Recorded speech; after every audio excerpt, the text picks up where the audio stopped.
What's going on, guys? So today I'd like to talk about a topic that is always in my mind, of something that I think about when I'm making a deck or trying to decide between consistency and defensive capabilities and things of that nature. And what that is deck thinning or deck consistency or anything of that matter, upstarts, pod dualities, things of that matter, versus shit ton of traps. Now, why it's always hard for me to decide versus this is because some decks really highly benefit, depending on what you play, like Dark Worlds for that matter, to have the drawing keep a fucking going, than having some defensive traps. While, in fact, most Dark Worlds decks you won't see traps. I'm not saying some don't, but most of the time, I mean, you'll see traps, but not like Bottomless Soul, Mirror Force, shit like that. You'll see Skill Drain and things of that nature. But on the other hand, for like my Raccoon deck, you'll see like no drawing, see a lot of traps. Same with Battle and Boxer. I have like 2 dualities, but most of the time I have traps. Can I play more consistency cards in that deck? Yeah, I can play 3 duality, I can try out tons of other shit, recklesses, upstarts, to make it so I can keep that deck going, but it doesn't benefit from that. So how do you find the happy medium of how many consistent cards you should play and how many traps, or should you not even play any dualities? Like in my Battle and Boxer deck, should I just take out dualities and play some more traps that'll defend me and maybe mess with my opponent? Well, what I think is the right way to go is first you have to deck test 55,000 times the Dev Pro with all sorts of different builds. That's really the only way to do it, or Dual Network. Or see other person's builds and what they're playing. So, for example, you can have a deck like, doesn't matter, 6 Sams, tons of searching, they're drawing cards, but there's like asceticism which helps the deck. I am one of like, I'd say like the 5 people in the world of Yu-Gi-Oh! That thinks asceticism is not that great, especially now in this format.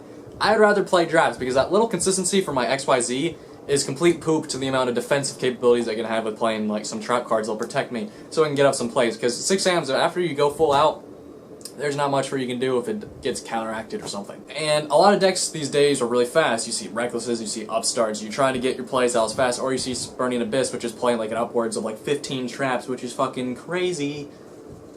But the reason why Burning Abyss plays that is because they can get away with it. They can get away with a little bit of a slowness. Well, their deck is what I consider like a slow and then fast. It's slow, but then it can be super fast. And they can get away with playing all these crap ton of traps because it's so good. And it's funny why I'm bringing up this point is because no matter how fast a deck is to draw, you can get messed up really bad, and you'll lose. Like, it doesn't, not all decks, like sometimes it can go wrong. Like sometimes, even Dark Worlds, you won't do the best draws, your deck's just, no matter how you shuffle, just, you're not drawing the right cards at the right time and you'll die.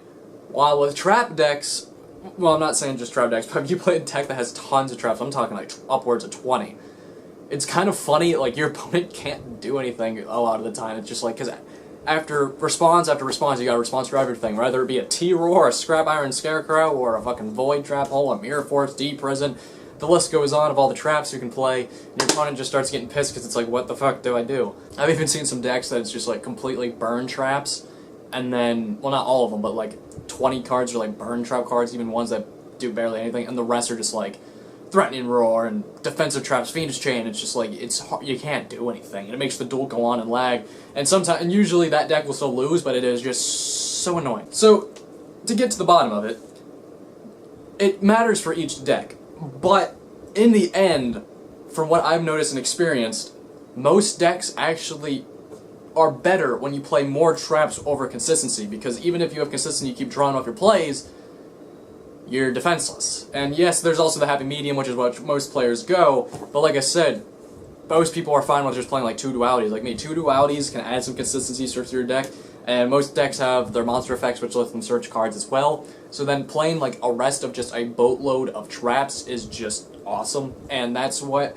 I feel like the better route is for this format specific, because of all the things the top meta decks can do. You want to have defensive capabilities, and you also want to be able to have room of traps that you can take out to side in, like Light Imprisoning Mirror, and since everybody's playing fucking Vanity's Emptiness, which I still don't think is something I would main, but yeah, so conclusion of this rant is, yes, I can see where consistency comes in, and I can also see the medium ground, but for this format specific, but I feel like maybe future formats too, that heavy trap decks is really the way to go right now to really defend yourself against all this meta bullshit. So yeah, guys, that's my thoughts on that. Let me know what you think down below in the comments below, and I'll see you later, guys. Peace!